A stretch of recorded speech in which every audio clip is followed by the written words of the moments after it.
Now, I've run out of contact lenses, hence why I'm wearing these glasses. Does it make me a bit more clever? Probably not after what I've just said. And my hair's all put up for you beautifully. Oh, I just shoved it up today, I couldn't be bothered. That's what you call a Wednesday in lockdown. Anyway, let's get on to the video.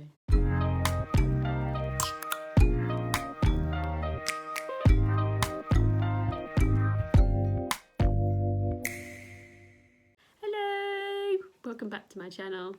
And today I'm going to talk about how to get the most out of your appointments. I will discuss about pre and post transplant appointments, but for now I'll just talk about general appointments and then go into pre and post transplant appointments later on in the video. Now it all starts with pre-planning. Make sure that you write down a list of questions that you've got to ask the medical professionals, the consultant, the nurse, etc. and ask around to the family to see whether they've got any of their own questions for them to put forward for you to ask. Write down a list of your medicines and what you're on currently. That can be really important for you to discuss with the doctor when you actually get to your appointment, or the nurse, etc. for them to note down for what you're on, just in case you are told to change your dose. So if you've recently come out of hospital, they may have given you a list of things that you need to bring to your next appointment. Now that could be in a hospital bag, just in case that your bloods are deranged and they need you back in hospital, or if they think that you clinically look unwell. Make sure you've got the basic things in your hospital bag. Don't make it too heavy. Don't forget that the hospital's got pyjamas, toiletries, and you can get someone to bring them in later on. Think about taking a family member if you want. Sometimes it's useful for their support. If it's just a normal journey you've taken many times, then it's fine. You wouldn't need to prepare. You just need to think about the time of day and how long it will take you to get there. So for example, if it's public transport, make sure you pre-plan what times you're going to get to the train, bus. So try and get there early, allowing yourself for a bit of leeway. Appointments, yes, you may sit there for about an hour waiting for your doctor to come out and see you, but that's because they have been backlogged by previous patients. Now once you've got to the hospital, hopefully with a bit of time to spare, locate where you need to be going to your appointment, sign in or let them know that you're there, get to know the doctors and nurses within the clinic. It can be a nice friendly face to see every time you go to your appointment. Sometimes they'll happily sit down and talk to you. For example, we've got a couple of young support workers that come and sit next to us when we're in clinic, because there's not many young people in clinic. So we like to let them know that we're there, and they'll come and chat to us and support us and things like that. You can just chat about anything, just for a bit of support. For some appointments you need to have your weight, your blood pressure taken. So learn to understand what your weight is, how it's doing, and also what your blood pressure means. You can always ask, which is what I do, what your previous weight or blood pressure was, just to kind of get an idea of what it is usually. There are some times that I've been into hospital where they've measured my blood pressure, thought it wasn't quite right, considered doing something about it, and I've just said, no, that's normal for me. There's no need to do anything. I mean, I'll drink some more water if you want me to, but that's just normal to me. Also for your appointments, take note about how you feel, because that can reflect back on your weight or your blood pressure. This is especially important with appointments that are quite soon post-op, post-procedure, or recently after a hospital admission. Let them know how you're feeling and how you're getting on at home, if you've got any problems. So once you end up going to see the doctor, make sure you know which doctor you're visiting. So they'll hopefully should give you their name, introduce you, but if not, you can just look at their badge and find out what their name is, so that if anyone was to ask you who you last saw, then you'd know exactly what their name was. Don't forget that this can be with whoever you've got an appointment with, even with your GP, anyone. Like from any team. You can just list down all these questions and do this for everything, because I found it so useful. I've learned so much over the years.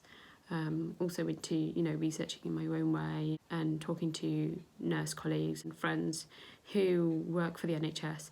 It's been quite useful to learn everything myself and understand more about my condition, because then it will give you peace of mind as to what's going on, and you'll understand all the processes, what's happening. This may relay to more questions or less questions, but it's always good to know. This has really helped with my anxiety, and at least I know what's going on and understand what the doctors are talking about. I mean, it's probably useful that I am a registered nurse myself, so I understand more of the medical terminology. But if you don't understand anything, don't forget to ask them. They're just like everyone else. They're friendly people, so they're there to help you. So don't be afraid of asking whatever questions you want. It doesn't even matter what question it is. They won't be afraid to answer. You are welcome to ask about your recent blood results if you have any. It's useful to understand your blood results, especially the ones that are relevant to you. They will happily go over them for you. For example, liver tests, so liver function tests like ALT, AST, CRP, albumin, bilirubin, INR, tacrolimus levels. So those are quite important to understand, and they should point them out, the ones that you should be most aware about, really. So understand what your blood results are doing, and they can hopefully show you. So for the hospital I go to in Birmingham, there is also a My Health app. Now this information can be given to you by your doctor, and they'll give you a leaflet. On the back of that leaflet there should be a code. So using that code you can sign up to My Health. That will enable you to find out what your appointments are coming up, what your last appointments were, what your latest blood results are, any referral letters. And it's quite useful to have that, because you can look at your own blood results yourself and enable you to study them a bit more, understand them a bit more. But I do find that it's benefited me, probably because I'm a nurse, maybe that's why, and I find that I understand a bit more what's going on. But I find that it's just really helped me mentally to understand what's going on, and given me more of an idea as to how things will be managed, and noticing when things aren't right on my blood tests. So once you've had your appointment with the doctor, medical professional, you'd usually have a set of bloods taken. So they'll give you a bloods form, you just take your tickets, then you just wait for your number to be called. Sometimes they would not ask you to take some certain tablets before your blood test. Now once you've had your blood test, you can go ahead and take those tablets. So once you finish your appointment completely, so you've had everything done, collect any tablets that they have probably issued for you. So most tablets are collected from your GP, but there are some tablets that are provided by the hospital. For example, tacrolimus. So tacrolimus is the anti-rejection tablet that those with liver transplants take to avoid any rejection, and that's usually the tablet that you don't take before your blood tests every time you're asked for your blood to be taken.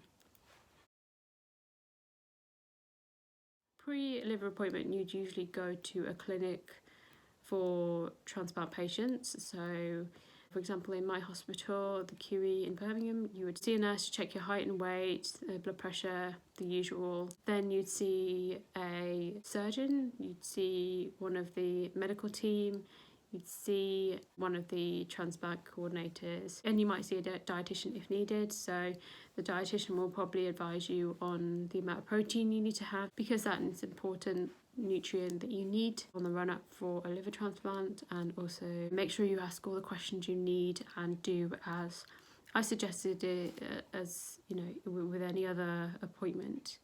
So you may have bloods taken as well. For post-op appointments for the first 3 months, or on average 3 months, the surgical team will see you, and every time you come in and have an appointment, it's usually weekly or 2 weekly, depending on how well you're getting on. Usually the first month is about weekly, because they want to see you quite often, because you've just had a life-saving operation, a huge operation. So they want to really monitor you then. Make sure you don't take your tacrolimus before you've had your bloods done, because they can monitor the levels of tacrolimus in your blood and know when to tweak those levels. And they will need to tweak it a lot within the first few months, because during that time you're high at risk of complications and rejection. So they will need to tweak those tablets. That's why they want you to come in quite often, so that they can monitor your blood results quite closely. and also monitor you, just be open and honest about how you're feeling. But don't forget to ask for tacrolimus that can be supplied by the hospital if you're running out, because they can give you a few months all in one go. With those tacrolimus tablets, make sure you've got enough of like 0.5, 1 milligram tablets, 5 milligram tablets, 3 milligram tablets, so you can make up whatever they need to change your dose to. Remember what they tell you to bring to your appointments, pre and post transplant appointments. So take all your tablets with you, like in the dosset box. So I was given my own from the hospital and put all those tablets in the dosset box so that you've got them ready, and also you've got your tacrolimus ready for you to take after your bloods are taken. Now, usually they'd like you to have a list of your medications as well. This is really important post-op because the tablets are monitored quite closely.